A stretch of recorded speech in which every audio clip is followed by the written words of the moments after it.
The Legacy of the Forgotten Circle Chapter 1. The awakening echo in the verdant valleys of Eldoria, where ancient forests whispered secrets to the wind and rivers carved paths through mountains that touched the stars. A new era had dawned. The Great War, a cataclysmic clash that had pitted the free peoples against the encroaching darkness of the Void Lord, had ended decades ago. The tales of that time were etched into the stones of history. Heroes who forged unlikely alliances, wielded artifacts of immense power, and sacrificed everything to shatter the source of evil. But peace, as fragile as a spider's web in a storm, was beginning to fray at the edges. Eldoria was a land reborn from ashes. The humans of the Western Kingdoms had rebuilt their towering cities, their spires gleaming under the sun like beacons of resilience. The graceful Sylvari, dwellers of the eternal woods with pointed ears and eyes that held the wisdom of centuries, tended to the groves that had been scarred by fire. The stout Durinfolk, masters of the deep earth with beards like woven iron and hammers that sang of forges long lit, delved into mountains richer than before. And the nomadic wanderers, a mysterious folk who roamed the plains with their arcane knowledge and swift steeds, kept vigil over the horizons. Yet, in the heart of this serenity, shadows, no, not shadows, but unseen tendrils of unrest, stirred. Far to the east, beyond the jagged peaks of the Iron Spine, lay the wastes of oblivion, a barren expanse where the Void Lord's fortress had once stood. It was said that the land there was cursed, poisoned by the remnants of his malevolent essence. Travelers avoided it, whispering of ghosts and illusions that lured the unwary to their doom. Our story begins with Elara, a young archer from the human village of Rivermead, nestled along the banks of the Silverflow River. Elara was no ordinary villager, her lineage traced back to the heroes of the Great War. Her grandfather, Thorn, had been a companion to the legendary bearer who destroyed the Void Lord's artifact, a circle of pure obsidian that bound souls and commanded legions. Thorn's stories filled her childhood, epic battles, treacherous journeys, and the unbreakable bonds of fellowship. Elara stood at 20 summers, with hair like cascading auburn waves and eyes as sharp as an eagle's gaze. She wore leather armor etched with protective runes, a gift from her late father, and carried a bow carved from the heartwood of an ancient oak. Life in Rivermead was simple, hunting, farming, and festivals under the moon, but Elara yearned for more. The blood of adventurers coursed through her veins, urging her toward the unknown. One crisp autumn morning, as golden leaves danced in the breeze, Elara ventured into the whispering woods bordering her village. She sought rare herbs for the village healer, old Mira, who brewed potions that mended wounds and warded off ills. The woods were alive with the songs of birds and the rustle of small creatures, but an unusual silence fell as she delved deeper. The air grew thick, charged with an electric tension that made her skin prickle. Pushing through a thicket of thorns, Elara stumbled upon a clearing she had never seen before. In its center stood a weathered stone pedestal overgrown with vines. Atop it rested a small, ornate chest, its surface inscribed with glowing symbols that pulsed faintly like a heartbeat. Curiosity overrode caution. She approached, her fingers tracing the carvings. They depicted a circle, broken and reformed, surrounded by figures of various races united in purpose. As her hand brushed the latch, a surge of energy coursed through her. Visions flooded her mind. Flashes of the Great War, the Void Lord's defeat, but then something new, whispers of a resurgence. A voice, ancient and resonant, echoed in her thoughts. The circle's echo awakens. Seek the fragments, or the void returns. Elara recoiled, the chest springing open of its own accord. Inside lay a shard of obsidian, no larger than her palm, humming with latent power.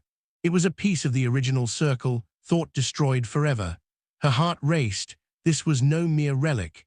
Legends spoke of the circle's power to command elements, bend wills, and even bridge realms. If fragments existed, scattered across Eldoria, who knew what forces might seek them? Before she could ponder further, a low growl shattered the silence. From the underbrush emerged a pack of shadow beasts, twisted creatures born from the wastes, with fur like midnight smoke and eyes glowing red. They were remnants of the Void Lord's minions, thought eradicated, but evidently surviving in hidden lairs. The lead beast, larger than a wolf, bared fangs dripping with venom. Elara notched an arrow, her bowstring singing as she released. The shaft pierced the beast's throat, felling it with a guttural yelp, but more surged forward, their claws tearing at the earth. She dodged a swipe, rolling to her feet and loosing another arrow. It struck true, but the pack closed in, their numbers overwhelming.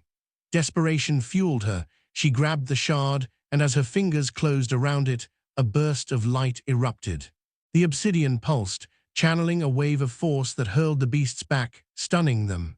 Seizing the moment, Elara fled, crashing through the woods with the shard clutched tightly. Branches whipped her face, but she pushed on, her mind reeling from the encounter. Back in Rivermead, she burst into Mira's hut, breathless. The old healer, with her wrinkled skin and eyes like polished amethysts, listened intently as Elara recounted her tale. Mira examined the shard, her face paling. "This is no ordinary find, child. The circle was shattered to prevent its misuse, but if pieces remain, dark hearts will covet them. You must seek counsel from the Council of Elders in the city of Highspire, but beware, rumors speak of a new cult rising in the shadows, worshippers of the void who believe in its return." Elara's resolve hardened. She couldn't ignore this. The visions warned of impending doom. That night, under a canopy of stars, she prepared for her journey.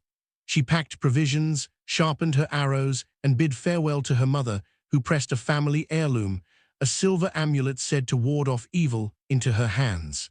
Dawn broke as Elara set out, following the silver flow toward Highspire. The road wound through rolling hills dotted with wildflowers, but peace was illusory. By midday, she crested a ridge and spotted smoke rising from a distant hamlet. Urging her horse forward, she arrived to find devastation. Homes burned, villagers fleeing. Bandits? No, the attackers were hooded figures in black robes, chanting in a guttural tongue. At their center stood a tall man with a scarred face, wielding a staff that crackled with dark energy. One villager, a burly farmer named Garrick, fought back with a pitchfork. "They came for the old ruins," he shouted to Elara. Said something about a fragment. Elara's blood ran cold. These were the cultists Mira mentioned. Drawing her bow, she joined the fray. Arrows flew, striking down two assailants. The leader turned, his eyes narrowing on her. "The bearer arrives," he hissed, raising his staff. A bolt of shadow, no, a bolt of void energy lanced toward her. She dove aside, the blast scorching the ground. Garrick charged, but the leader swatted him away like a fly. Elara rolled, firing an arrow that grazed the man's arm. He roared, retreating with his followers into the woods, but not before Elara glimpsed a similar obsidian shard hanging from his neck.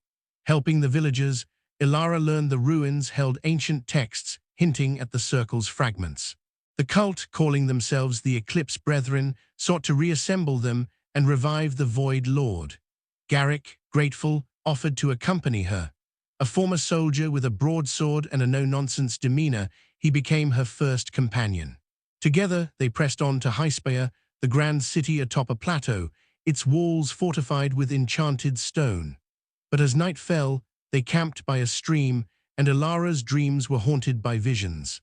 More fragments scattered, one in the Sylvari forests, another in Durinfolk mines, and others in distant lands. Whispers urged her to gather allies, for the brethren grew stronger. The next day brought peril anew.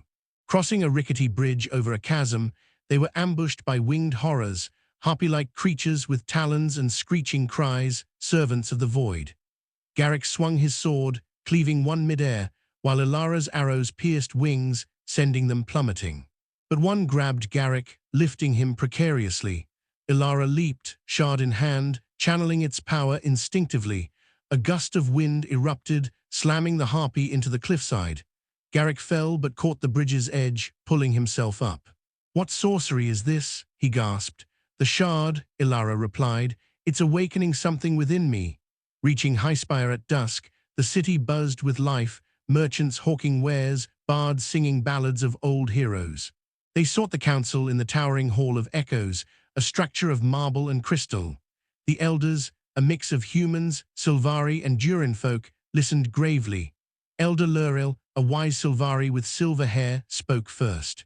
The circle's destruction was incomplete. Fragments were hidden to prevent this very threat.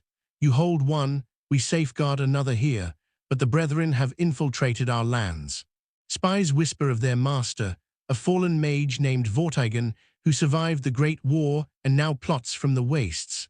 The council tasked Elara with retrieving the fragments before the Brethren. Form a fellowship, urged Elder Thorn, Ilara's great uncle, a grizzled veteran. Seek the Sylvari seer in the Eternal Grove and the Durinfolk Forgemaster in the deep halls. As the meeting ended, alarms blared.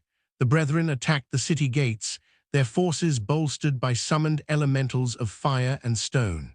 Chaos erupted, guards clashed with robed invaders, spells lighting the night. Elara and Garrick joined the defense. She perched on a parapet, arrows raining down, each shot precise. Garrick charged the front lines, his sword a whirlwind. Vortigern's lieutenant, the scarred man from before, led the assault, his staff unleashing torrents of energy. In the melee, Elara confronted him. "Surrender the shard," she demanded. He laughed maniacally. "The void rises. You are but the first to fall." Their duel was fierce, arrows deflected by dark shields, blasts evaded with agile grace. Elara tapped the shard's power, summoning vines from the earth to ensnare him. As he struggled, she disarmed him, claiming his shard. It merged with hers in a flash of light, amplifying its hum. The Brethren retreated, but the victory was Pyrrhic. Highspire damaged, lives lost. Elara now held 2 fragments, their combined power granting her glimpses of the future, battles ahead, alliances forged, betrayals lurking. As dawn painted the sky, Elara and Garrick prepared to depart for the Eternal Grove. Whispers of more fragments called, in frozen tundras, sunken ruins, and volcanic depths. The Eclipse Brethren would not relent. Vortigern's shadow his influence loomed larger. Little did they know, in the wastes, Vortigern watched through a scrying orb, his twisted form pulsing with stolen power. "The game begins," he murmured, "and the board is vast." Elara's journey had just ignited, a spark that could either illuminate Eldoria or consume it in renewed darkness. Allies awaited, perils multiplied, and the legacy of the Forgotten Circle beckoned toward an uncertain horizon.